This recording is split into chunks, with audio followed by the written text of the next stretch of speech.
নমস্কার বন্ধুরা, মন্টিস কিচেনে আপনাদের স্বাগত।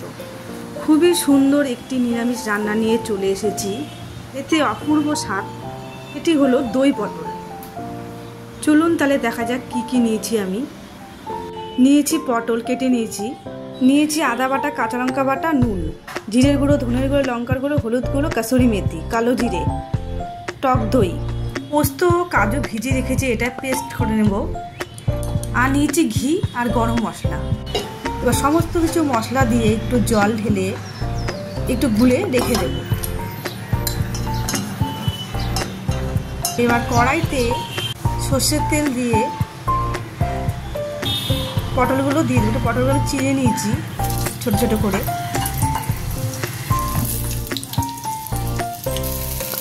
দিয়ে দেবো হলুদ গুঁড়ো, নুন, একটু লাল লাল করে ভেজে নেব।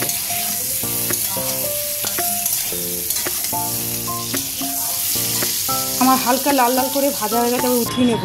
ওই কড়াইয়ের মধ্যে সর্ষের তেল দিয়ে দেবো দুটো শুকনো লঙ্কা, সামান্য একটু কালো জিরে, আদা বাটা, কাঁচা লঙ্কা বাটা, নুন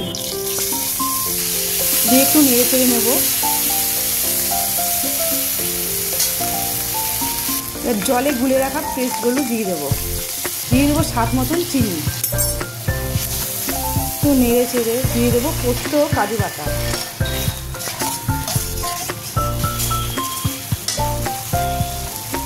এবার দিয়ে দেবো ফাটিয়ে রাখা টক দই। আবার একটু ভালো করে নেড়ে চেড়ে এবার দিয়ে দেবো পটল। একটু ভালো করে কষিয়ে ওর মধ্যে দিয়ে দেবো সামান্য একটু জল। তারপরে 5 মিনিট ঢেকে রেখে দেবো।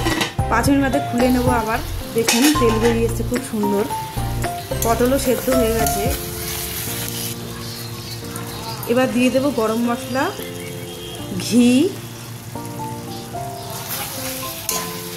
নেড়ে চেড়ে দিয়ে দেবো উপর দিয়ে কাসুরি মেথি,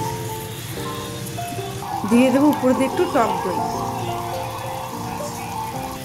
ব্যাস তৈরি হয়ে গেল আমার দই পটল।